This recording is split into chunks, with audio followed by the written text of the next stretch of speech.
तो देखो हमारी जो संस्कृति है ना वो अंधकार से प्रकाश की ओर ले जाती है। कहाँ से? अंधकार से प्रकाश की ओर। इसलिए हम लोग दिए जलाते हैं। इसलिए हम लोग दिए जलाते हैं, बुझाते नहीं है। और जो पाश्चात्य संस्कृति है, विदेशी संस्कृति है, उनकी संस्कृति क्या है? प्रकाश से अंधकार की ओर। इसलिए वो जलाते हैं और बुझाते हैं, है ना? हमारी संस्कृति क्या है? अंधकार से प्रकाश की ओर। इसलिए हम लोग कहते हैं अस्तोमा सतकमय। ठीक है। ये जो पाश्चात्य संस्कृति है जिसमें मोमबत्ती जलाते हैं फिर फूकते हैं, तो फूकने से कितने सारे बैक्टीरिया वायरस जो हैं वो केक में जाते हैं, पता है ना? और मोमबत्ती का भी चला जाता है, थोड़ा मोम चला जाता है उसमें। तो ये बर्थडे नहीं है, ये पता है क्या है? व्यर्थ डे, वेस्ट डे। ठीक है, ये कौन सा डे है? व्यर्थ डे है, बर्थ डे नहीं है। घूमना फिरना, पार्टी करना, ऐश मौज अय्याशी, ये हमारी संस्कृति नहीं सिखाती। ठीक है, ये हमारी संस्कृति नहीं सिखाती।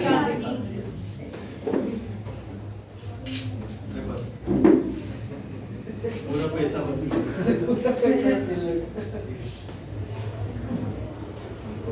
और मैं कुछ बातें बता देता हूँ यूरोप की मजबूरी और हमारी बेवकूफी क्या है। ठीक है, यूरोप की मजबूरी और हमारी बेवकूफी क्या है?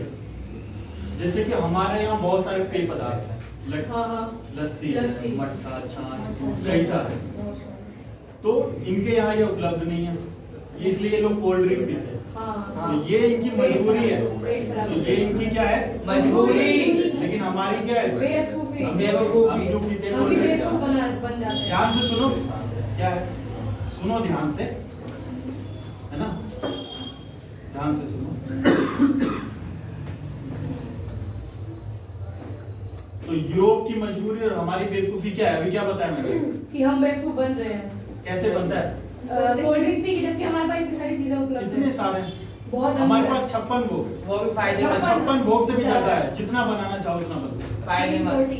फिर भी हम मांस खाते हैं, क्यों? बुद्धू बन रहे हैं।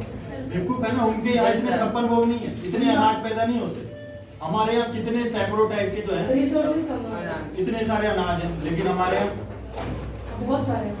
हमारे यहाँ तो सैकड़ों है ना, उनके यहाँ नहीं है। इसलिए ब्रेड खाते हैं, इसलिए चाउमीन खाते हैं, समोसा खाते हैं, बर्गर खाते हैं, मोमोज खाते हैं। लेकिन हमारी क्या बेवकूफी है कि हम लोग ये खाते हैं? उनकी संस्कृति के अपराध क्यों कर रहे हैं ये? इसको कहते हैं पाश्चात्य अंधानुग्रह। मतलब हम विदेशी की संस्कृति की नकल करते हैं, लेकिन ये नहीं सोचते कि क्या कर रहे हैं, क्यों कर रहे हैं। और हमारी संस्कृति देखो कितनी महान है, कितना अच्छा लग रहा है। हमारा धर्म काफी साइंटिफिक है और वैसे भी है। बिल्कुल साइंटिफिक है। Yes sir. जैसे एक जनवरी को होता है, नया साल आता है। ठीक है, कोई बात नहीं, ठीक है, 1 जनवरी को नया साल आता है। कुछ बदलता है क्या? मौसम बदलता है? कुछ भी नहीं बदलता। अप्रैल में होता है, लेकिन अप्रैल में देखो जब हमारा न्यू ईयर आता है तो देखो सब कुछ बदलता है। सब कुछ बिल्कुल। ये साइंटिफिक तो बोलने के लिए तो काफी कुछ है। ठीक है, लेकिन अब सर को ये मंच दिया जाएगा और बहुत से ऐसे बच्चे भी यहाँ पे हैं जो आईएएस की तैयारी करना चाहते हैं फ्यूचर में। तो सर से क्वेश्चन कर सकते हो कि कैसे तैयारी करना है, इस फील्ड में कैसे जाना है। ठीक है, तो सर आएंगे अब। ठीक है,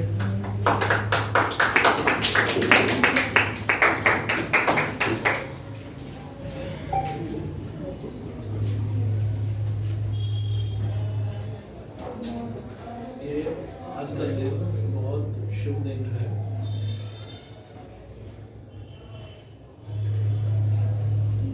मुझे आपके साथ मिलके आपसे सबसे मिलके खुशी हुई और आपने मुझे प्यार से रिसीव किया।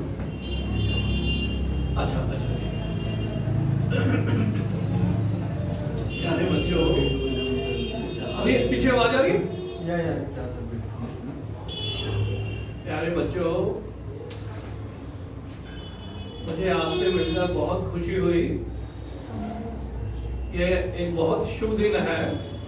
आज हम सब इकट्ठे हुए हैं शिव शिवांश को जन्मदिन की बधाई देने के लिए। मैंने तो आज से 1 महीना पहले ही सोचा था कि शिवांश को बधाई दे दूं, कहीं मैं 12 को भूल ना जाऊं। तो फिर मुझे लगा शायद अटपटा सा लगेगा कि 1 महीना पहले ही बधाई दे दी, तो मैंने अपने आप को रोक लिया। तो कल जब पता चला कि आप ये दिन मना रहे हैं तो मुझे बहुत खुशी हुई और मैंने तुरंत शिवांश को बधाई देने के लिए अपने पसंद का गीत जो है वो भेज दिया। जैसे अभी तुम एक गीत बता रहे थे ना, यस सर, बार दिन ये है। हाँ, मैंने थोड़ा पुराना गीत भेजा था, वो तुम जियो हजारों साल, साल के दिन हो 50,000। यस सर, सुना है ना? Yes sir. तो ये मेरे को इसका म्यूजिक बहुत अच्छा लगता है। वर्डिंग तो उतनी मुझे समझ नहीं आई तो, लेकिन म्यूजिक बहुत बढ़िया है। तो अब मैं एक बार फिर आप सबके साथ मिलकर शिवांश को बारे में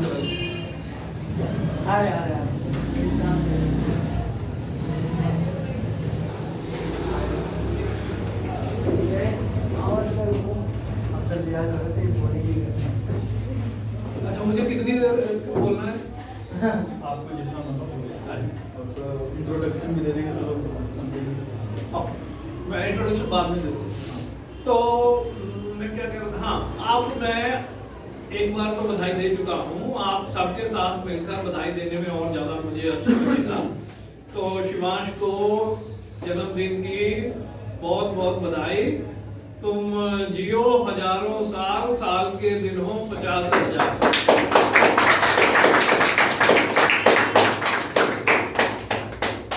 तो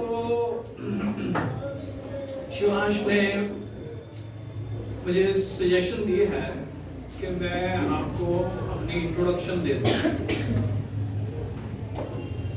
तो इंट्रोडक्शन में देना चाहता हूँ, मगर ये इंट्रोडक्शन मैं शॉर्ट में दूंगा क्योंकि लंबा तो जितना मर्जी हो सकता है ये।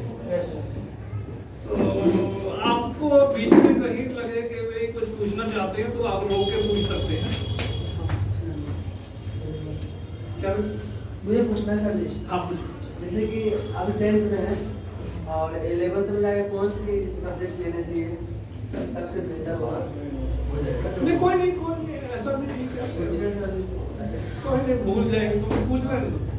देखो ऐसा है कि यूपीएससी का एग्जाम होता है, ये तो हम सबको मालूम है ना। जी सर। तो उसमें सभी सब्जेक्ट्स अलाउड हैं। आप ये देखो कि कौन से सब्जेक्ट में आपको रुचि सबसे ज्यादा है। जिसमें रुचि ज्यादा होगी ना, उसमें पढ़ाई एक इंटरेस्ट बन जाएगा, ना कि बर्डन। बर्डन सब लोग समझते हैं? Burden, yes sir, yes sir. बोझ। बोझ।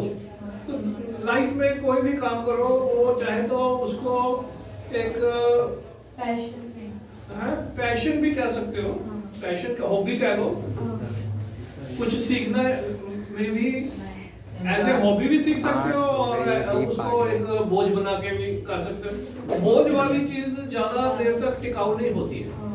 तो पढ़ाई आपने करनी है तो वो चीज देखो कि जैसे किसी को हिस्ट्री में इंटरेस्ट है, किसी को फिजिक्स में इंटरेस्ट है, आप ये देखो कि आपको किस चीज में रुचि सबसे ज्यादा है, उसी को अभी से तैयार करना शुरू करो। Have I answered your question? Any other question? किसी और का कोई क्वेश्चन? इन्होंने ये पूछा था कि सब्जेक्ट कौन से लेने चाहिए। 10th में है कि भाई आगे 11th में जो लेंगे फिर लाइफ लॉन्ग वही स्टडी चलती रहेगी, उसी में स्पेशलाइजेशन होगी, एमए होगी, बीए, एमएससी होगी, जो भी होगा।